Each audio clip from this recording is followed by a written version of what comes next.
अपनी तवज्जो अपनी औलाद पर डालिए। एक माँ अगर चाह ले तो अपनी औलाद को पाकीज़ा किरदार का हामिल बना सकती है।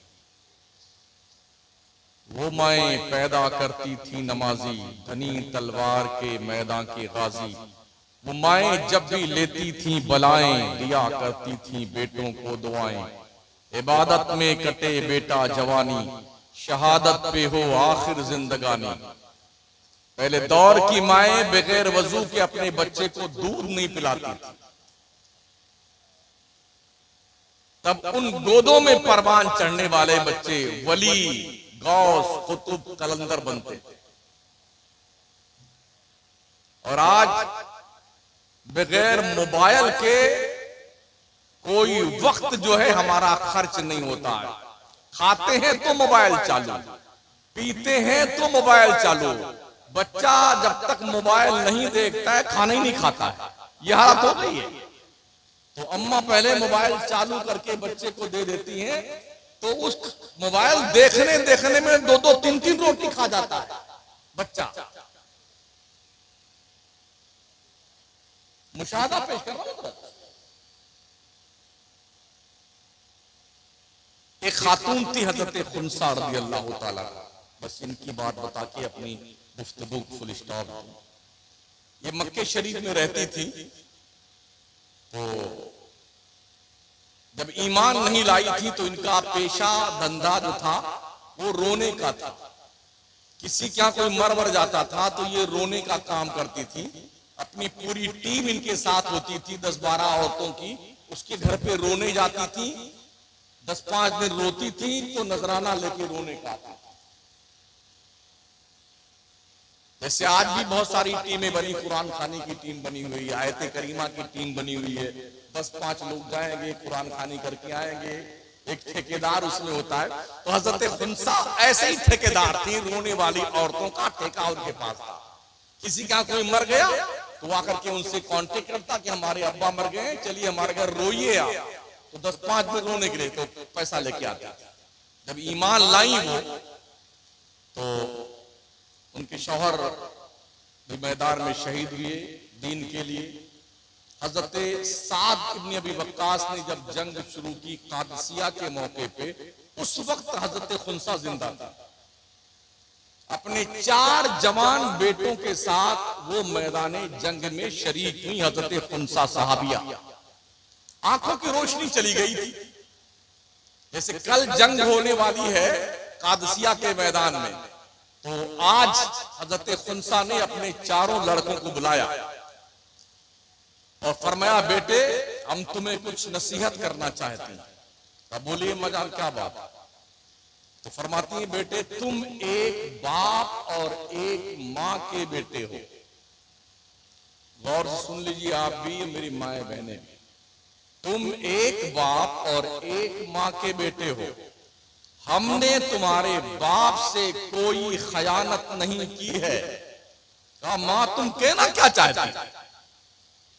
माँ ने कहा, बेटे कल जब मैदान जंग में पहुंचो और बाजारे कारोबार गर्म हो तो मैदान में कूद पड़ना, लड़ते लड़ते अल्लाह के दीन के लिए शहीद हो जाना।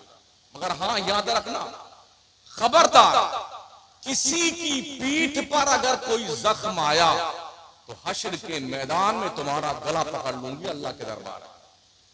सारे जख्म इस्लाम के लिए सीने पे आने चाहिए। ठीक है। जंग में 4 बच्चे गए, लड़ते लड़ते 4 शहीद हो गए। जंग खत्म हुई तो किसी ने आके कहा, खुनसा तेरे 4 बच्चे शहीद हो गए। आप सोचिए, जिस औरत का शौहर ना हो, 4 जवान लड़के हों, वो 4 एक दिन ही शहीद हो जाएं, तो उस औरत का हाल क्या होगा रो रो करके।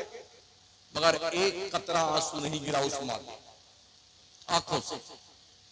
4 बेटे शहीद हो गए। कहां? तब मुझे मेरे बच्चों के पास ले चलो। उनको उनके बच्चों के पास ले जाया गया, जहां 4 बच्चे पीठ के बल लिटाए गए थे। ये 4 लेटे हुए। सर से लेके पैर तक उन्होंने टटोला तो चारों बच्चों के सामने का पूरा हिस्सा जख्मों से चूर चूर था। कहा इनको पलटो, जरा हम पीठ को भी चेक करना चाहते। चारों शहीद शहजादों को फौजियों ने पलटा, पेट के बल लिटाया, सर से लेके पैर तक चेक किया। हजरत खुंसा ने खड़ी हुई और कहती, अल्लाह तेरा शुक्र है कि मेरे बच्चों ने मेरे दूध की लाज रखी है। ए अल्लाह तू गवाह है ना, मैं अपने बच्चों से खुश हूं और हश्र के मैदान में इसका बेहतर अज्र अता फरमाना। गौर कीजिए, कोई मां आज इस तरह किरदार निभा सकती है?